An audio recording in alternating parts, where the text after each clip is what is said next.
Hi, my name is Daniel Sullivan. This is my creative project submission for what to listen for in music.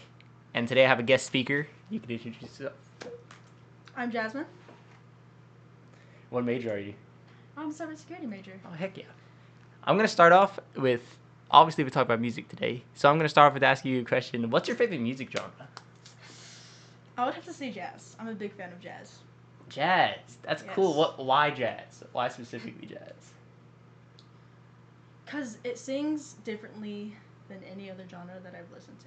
It's a different type of passion. It's knowing when you play jazz as a musician, it's knowing your instrument just a bit more intimately.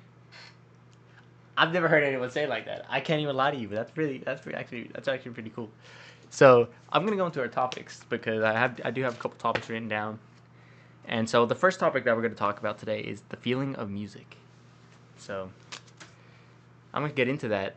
Have you ever heard a song or a piece of music that made you feel like a certain emotion? I wouldn't say like a certain emotion, but like it just evokes passion. It evokes passion. Yes. Okay. What song specifically evokes passion? If you listen to John Coltrane's Giant Steps, if you hear like the intro part, it's just holy cow. Okay, heck yeah. What specific part of that intro? Because I've never heard that song before or that piece. And so, what specific part is it? Like the beat in it, or maybe like the chord progression in that?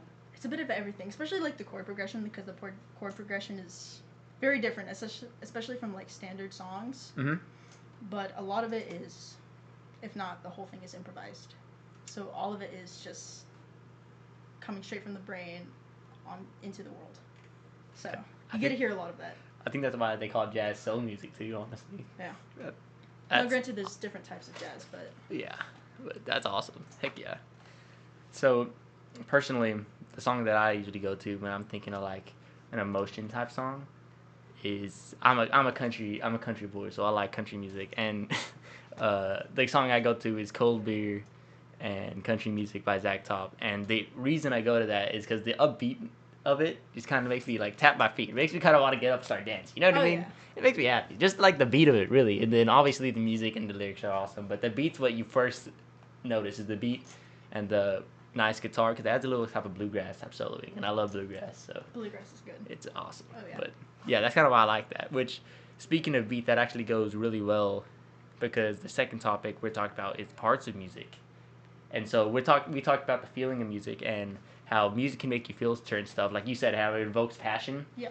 Well, there's reasons behind it. It's not just like, oh, whoa, what happened? There's parts of it that make that up. And so like when I talked about beat, that's one of the, and when you talked about the chord progression, that's some of the few reasons that music actually does it.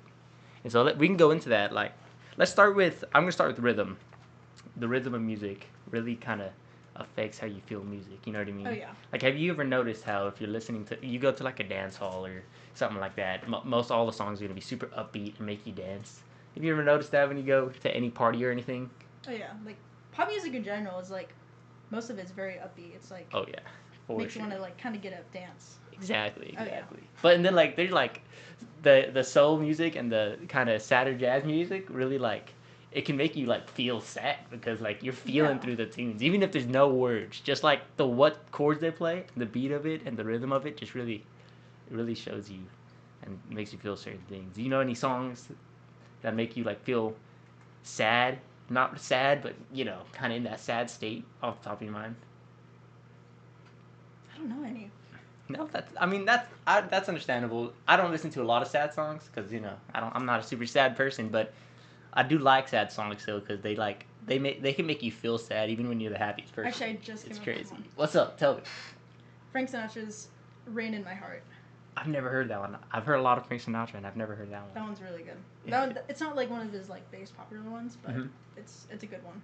Dude, that's awesome. Frank Sinatra is really good. He has a great voice. It's Phenomenal. But no, I'm right there with you on that. Like I said, I love Frank Sinatra, but the sad songs I do listen to. One, for example, is "The Devil Can't Hurt Me Anymore" by Josh Ward. That's a really sad song, and just the I'd say the way he amplifies his voice with the rhythm of the song really makes you feel that emotion, and it's just really cool. But yeah, there's a lot of songs that do that, and it's because of the rhythm and the way they articulate how they say stuff Right. and the sequence of the music. So it's really cool how that happens. Did you know rhythm is actually made up of multiple things? Really? Absolutely, it's really cool because obviously I learned this, but like for instance, rhythm is kind of like a beat. People say it's the heartbeat of the music is what people say rhythm is. I've heard that, and so there's things such as tempo, which is the speed of it. You know what I mean? And that's kind of when you go to dance halls, like we were talking about earlier. The tempo of that music that they're playing, like the pop music, that usually makes you want to dance. It's so Right. it's higher, so it makes you kind of want to get up and do stuff. But like the sadder songs we were just talking about have like a slower tempo, Yeah. and so you kind of like it slows you down. It's kind of like when you're like running, and after you get done with the run, you have to like control your breathing and slow down your breathing. It's kind of the same ways in that sense, which I think is really cool because I used to be an athlete, so connecting the dots like that's really cool to me. But do you know any specific parts of music that you think affects the way the music sounds, or maybe makes you feel? Definitely, like, rhythm is a big one. For sure. That, and then chord progression's big. Chord progression isn't made. I'm glad you brought that up because I was gonna bring it Chord up too. progression, like, because it can change from like something sounding a bit more upbeat, a bit more happy, to something sounding kind of sad or depressing, or like jazz chord progressions, like it can be a bit all over the place at times. Mm-hmm. Yeah. Kind of like an emotional roller coaster when you listen to jazz. I mean, it's up and down, up and down. Up and down. Oh yeah, for sure. Dude. No, I get that. I get that. I personally I play music, and I know you do because you're a friend of mine, and I play guitar. You play what? Bass and anything else? I play a bit of guitar, dabbled in flute and saxophone. That's I didn't know you did with the saxophone. That's awesome. Heck Well, yeah. well, yeah. Heck yeah. But yeah, no, I like I said, I play guitar, and I know you do play bass and guitar, so you understand. But like when you play like certain chord progressions, you kind of like you can get that feeling of like the sad or the happy. You know what I mean? Yeah. And it's super cool. And I never knew why. I just kind of like, oh, that's just how it is. But recently I've learned in this class actually why that happens, and it's just the things that make it up, the thing that make up the chord progressions. And so I think that's really cool. But like hidden in chord progressions, did you know there's like melodies hidden in chord progressions? Like the melody, like on top of the chord progressions that play. Yeah. Yeah. It's awesome. Melody is like, I've heard people call it the voice of the song, which is really cool.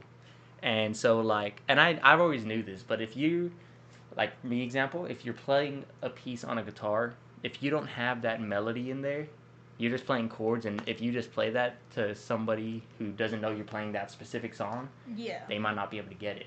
But as soon as you play the melody of it, even if you have no chords and you just play the melody notes, just the notes for the melody, they'll immediately be like, "Oh, is that the?" And then they'll name the song. Like I feel like the melody is like the melody is the song. It's like it's what makes it memorable. Exactly, it's what people remember about the song. Like nobody's remembering like some of the like background stuff. Yeah, exactly. Even though it's really important. I mean, I do the same thing. Like in those like jingles, even the ad commercials, right? It's kind of the same thing. It's just what people remember. So melody's pretty important. I do love the melody. So that is a really big thing in it. But did you know there's also different ways to play music that create this feeling that we just talked about earlier in music? There's different ways to play the music. Different ways to play, like different instruments or timbre. All of it. Okay.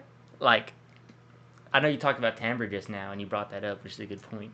But like I said, I play guitar, so a lot of my stuff is kind of focused around guitar. But like arpeggio is like a way to play the music, and it's just when you go through the chord and playing the notes through the chord instead of playing the entire chord all at once. Yeah. And you can do the same thing with piano and stuff too. And I think it's really cool that there's different ways to play the music because there's other ways to play other kind of instruments, and I can't specifically talk about other instruments because I don't play them. Like saxophone, I couldn't tell you all other different intricate ways to play it, but you can hear when you listen to saxophone. There's multiple different ways that they play it, and you'll hear it. Even if you're not a music major or somebody who's trained in music, you'll hear the different ways they play. I wouldn't necessarily really like the different ways they play, but I would definitely say there's all kinds of technique involved. Techniques, exactly. That the techniques of how they play is what I mean by different ways, and it's insane. I mean, being able to hear a master play is just insane. Oh yeah. And I know you talked about how you love jazz and the improvising. Yeah. Holy, it's a hard word, I guess. And the improvising in jazz, right? But yeah, no, that's always been amazing to me. I've always loved improvising as well, and that kind of goes along with it. And so you know how music has different scales and stuff. Yeah. I've learned that the improvising is kind of like they're following a structure while being unstructured, if that makes sense. Yeah. Like it's like I said, music has a melody and they have chords, and so they follow the structure of the song, the structure, the key of the song's played in, and then they unstructure while staying in the structure, which is kind of cool. And so they make these like brand new licks, and it's just really interesting to hear. Have you ever noticed that? Oh yeah, for sure. It's awesome. It's my favorite way to listen to music, like bluegrass. Like I said, it's just amazing. Like and blues, jazz, like. oh, it's amazing. Oh. I'm telling you what. I'm telling you what. Oh, it looks phenomenal. like we're actually over time, and so I don't want to keep y'all. But thank you so much for joining us on this podcast today. Absolutely. And I hope you have a great rest of your day. And to y'all too. Bye bye.